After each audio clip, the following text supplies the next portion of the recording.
Hey everyone, welcome back to Beekeeping with Natalie, or welcome to if you are new. Shoot, what episode was it? We just talked about it. What was it? 11. Episode, part, whatever you want to call it.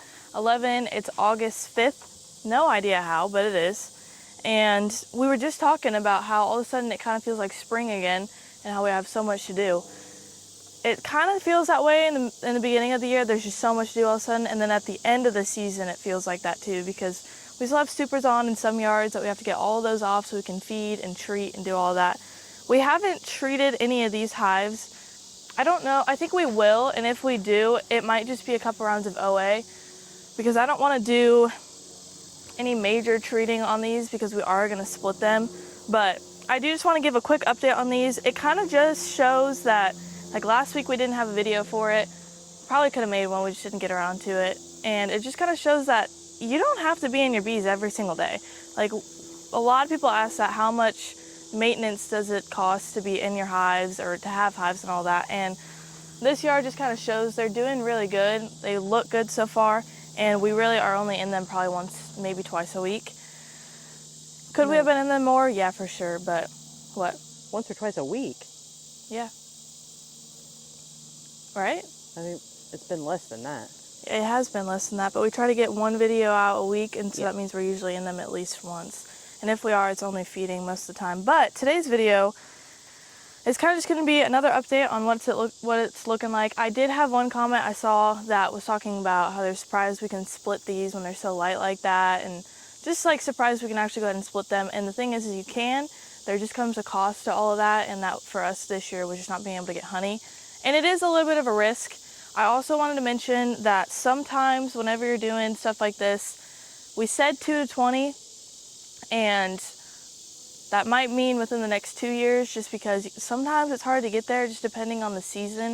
I think that was one of this year that it's just not going to be, we probably won't go into winter with 20, and that's probably the best idea anyways. Like, I would rather go in with 10 or 15 strong hives than 20 weak ones that probably won't come out of winter, and that's just the best idea for some of these. But I want to talk a little bit about feeding and an update on these. So I haven't been in them in a little while, so I do want to check a few to see how they're looking. I'm curious about these 3 singles right here. I'm going to check this one today, but I'm just curious about how they're looking. We just got a new feeding system actually that we've been working on for a while. Woohoo! It's nothing fancy, but it works really well, and it makes the feeding so much faster.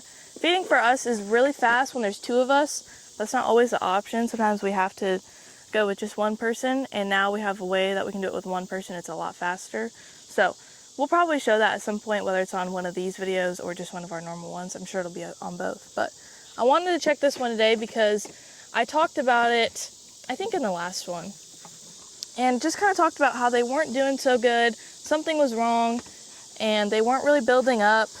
And one of the ways that you can check to see your colony health and just to figure out maybe if there's something wrong or not, is just by the way that they take their feed. So I talk about frame feeders a lot, and they're really easy to get. A lot of older beekeepers that have been around for a while use those, and if you're ever buying old used equipment, usually it's going to come with some frame feeders. That's how it always has been for us.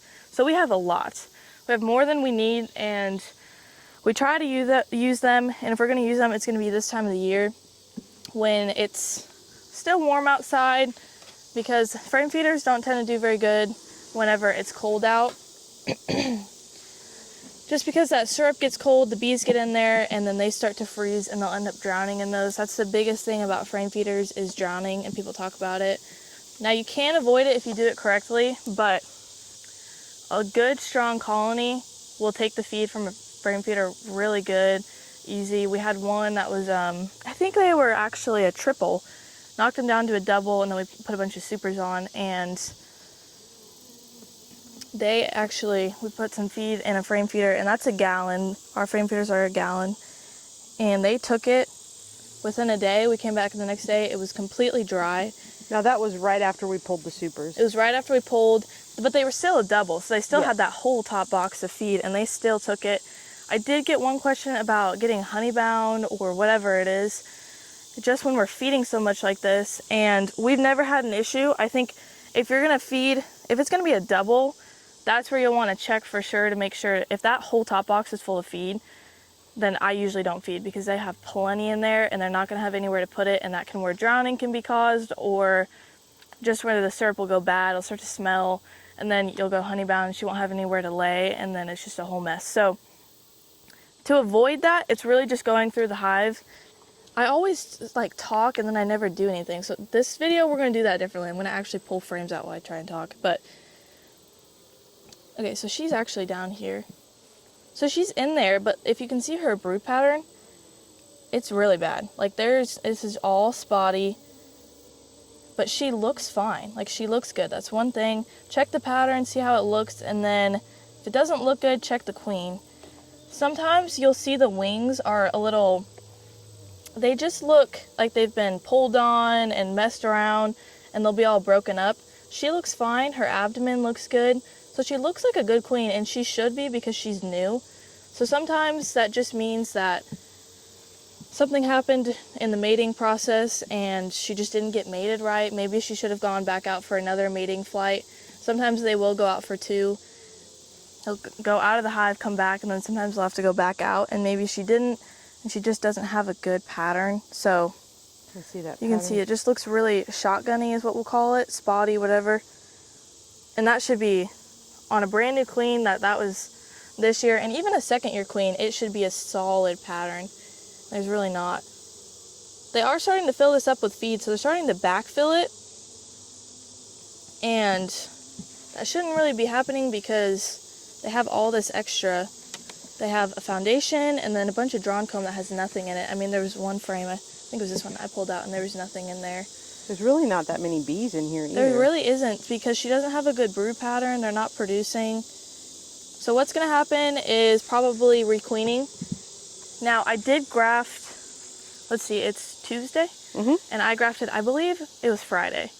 And we're going to check to see those today, actually, and see if they're actually building them out. If they're not, we'll have to regraft, and I'll have to do a different, we did it differently this year. And we didn't film it because I didn't really know what I was doing. I just wanted to try it out. But again, this is mostly dry. But you'll notice we pulled the frame feeder out. And so what I'm talking about by the way they take their feed is if you're using a frame feeder and you put sticks in there or straw. We've been using a lot of straw lately because it's just easier instead of hunting for sticks. They're everywhere, but sometimes it's just easier to grab from a bucket of straw and throw it into those frame feeders, which is what we've been doing. And what we did is we put, it was probably about half of a frame feeder of feed in here with straw and everything, and they just drowned it completely. And they really didn't take any of it. So that really just shows us, before we even pull frames out and we see that, we know that there's something wrong in that hive, because they should be taking that feed perfectly fine this time of year. I would expect it a little bit more in the winter time from a frame feeder, but whenever it's nice outside like this and we're not even giving them that much feed on these ones and they don't take it well, we know something's wrong. So she will be getting smushed, but before we smush her, I'm going to definitely check those grafts before I do anything like that. And you can also do some type of like emergency cells or super seizure, whatever you want to do, by just taking eggs out from another hive, like a good solid frame of eggs, and throwing it in there, and they will make a queen. So if you don't want to do grafting or anything like that, you can always throw some eggs in there and they will make a queen. Now, I only mention that because if this is all you have, because that's how I want to think about this series, is this is all you have. And we don't have any of like our extra colonies. So if you don't have a hive to graft off of, and then you can always do just those eggs. This looks really good. You can always tell just by looking straight down what they're looking like. You can also do a tip test and get an idea of how many frames of bees are in there. So let's just do that real quick. Oh, I almost tripped. We'll probably need to mow some of this. All of our yards need mowed, actually. The grass is growing. I know. The grass is growing so fast. Because of all the rain. We have one, yeah, the rain and everything. We have one yard that you can't even see the hives. It is right off the road, so maybe that's a good thing, but anyways. So what we can do is do a tip test, not necessarily looking for cells. Oh, that'll make them happy. But just to see how many frames of bees they have in there, and that's just lifting it up and then checking. And you just look in between those frames. So yeah, I would say this is a good strong 8 frame maybe. So looking right here, so 1, 2, 3, 4, 5, 6, 7, yeah, probably 7 or 8 frame. I think that's how you do it there. Everybody does it kind of differently. They've just got some cups, which is normal. These look old actually. You can just tell by how old that wax is. And if it's really hard, like that cup is a little bit harder than usual and it doesn't seem new, then usually it's an older cup, which is normal. And if your bees have cups, I know a lot of newer beekeepers, and we were the same way. They see cups, it's immediately, they're trying to make a new queen, but no. A lot of times they just have them there as a just in case type of thing. But there were a couple frames, I think these two, and I know for sure it was this one. You can see how new it is. That was foundation, and it's completely drawn out, filled up to the top here. So they're definitely gonna need a second box, but we're gonna split next week, I think. I know we've been saying that, but we actually finally grafted, so we should be splitting them next week. So I don't really want to put a second box on yet, just because I might be able to put a second box on and have them draw it out a little bit, but we're gonna probably split them first. You can split a single for sure, especially if they're really strong like this. Split them down to just 3 frames, and if we feed, then they will be perfectly fine. And so we'll be able to get, let's say there's 1, 2, 3, 4, 5, maybe 5 frames of brood. We could get maybe 1.5, maybe 2 splits off of them. And that's really good. So, and these girls, they took their feed like... Oh, it's completely empty, this feeder here. It's dry. And there's sticks in here too. But yeah, so that's dry, and they took it really well. So that just shows those girls are doing really good. I do want to pull a frame out on one of these, just because I'm curious, but they look good just by the looking up above. And I don't know if anybody's seen some of the last videos, but whenever these girls propalize this. Whenever we first put them into these singles, they really weren't doing a whole lot. Like, they hadn't started drawing them out or getting to those drawn comb. But the second we started feeding, they really just kind of started going. And I just, like I said in one of those videos, you sometimes just have to feed and they'll give them a little boost, and that's sometimes all that they need. How does their feeder look? This is completely dry. They were fed not that long ago too. Just a couple days ago actually, I think it was, and it's completely dry. Sometimes it's all but coming back just the next day. And if they've taken that feed, refeed them. Like if they're draining it really fast, then we'll go ahead and feed them again. But again, this looks really good. It's all full. I'm gonna assume these two look pretty much similar. So again, probably at least 7 to 8 frames of bees there. And then like that one, we opened that one up, and they don't even have all the frames in there because we pulled that feeder out, and they're still not touching it. My smoker always goes crazy whenever we're doing these videos. Jeez. Watch it, that bottom board's about to slip. Is it? Yeah. It looks like it's from the front, yeah. We did pull all of them back after that one hive fell. So I'm gonna just scoot it up just a little bit. There you go. There. Okay, this one had that chicken wire in it, I think it is, and zip ties and everything on it, and they drained it, completely. Okay, let's just open this one up. They look a little bit smaller than these other two, and maybe they just need a little bit of feed. So we'll be feeding them after this video? Yes, we will be feeding them. We've been going through feed like crazy. We always feed a ton this time of year. We'll feed early spring on like nukes and everything, but this time is when we'll really feed them. If you have a Costco membership right now, oh yeah, here in Missouri, it's 66 cents a pound. Yes, and if you go enough, people will stop staring with your 25-pound bags of syrup, or I guess that's sugar. Dad said the employees don't stare at him anymore. It's the other people. like customers that stare him down. The employees know us now. Yeah. This is full of feed. They still got space to fill it up, so they could definitely use more. And they also have this frame here they're starting to draw it a little bit, but they can draw on that a little bit more and build it out. And there's another frame here it looks like they can still work on. This looks good. This is a good frame of food. Yeah. Now, if you see this and think, okay, they have plenty of food, they really don't, and they do need more because they have so much space on some other frames there. But this one here, we did some, when was that? I think that was a couple weeks ago. We did a little bit of checkerboarding on a few. Not just these hives, but a few of the other ones. And I think we did it on one of these, and I think it was these ones.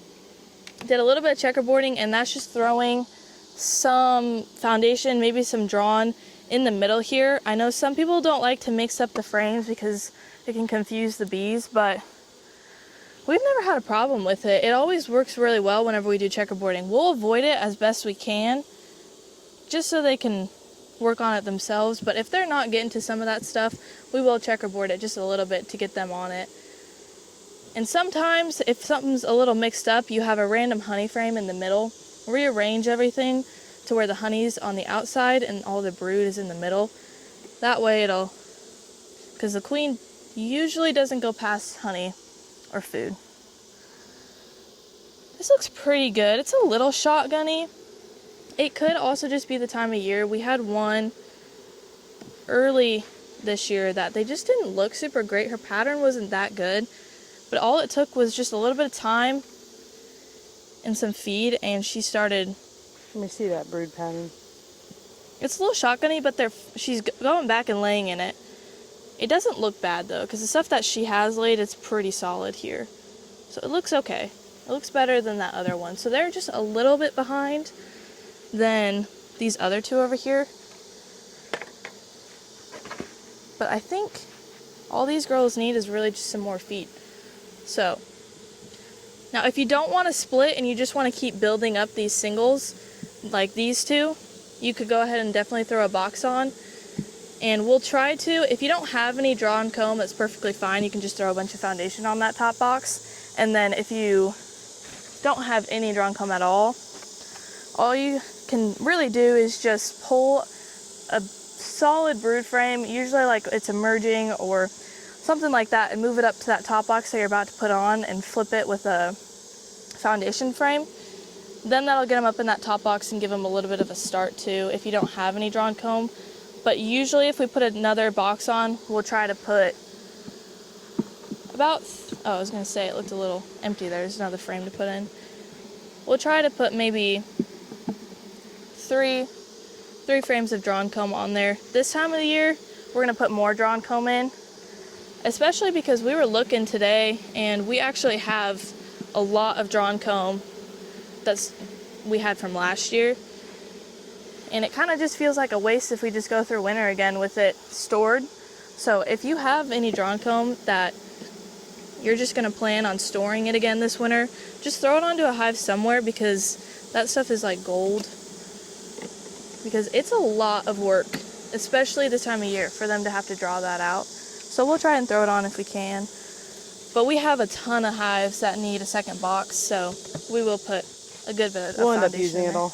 What? We'll end up using it all. We will, for sure. Especially if we're going to split these. So, where are we at on time? We probably should wrap it up. Okay, we only had a couple, like not that long.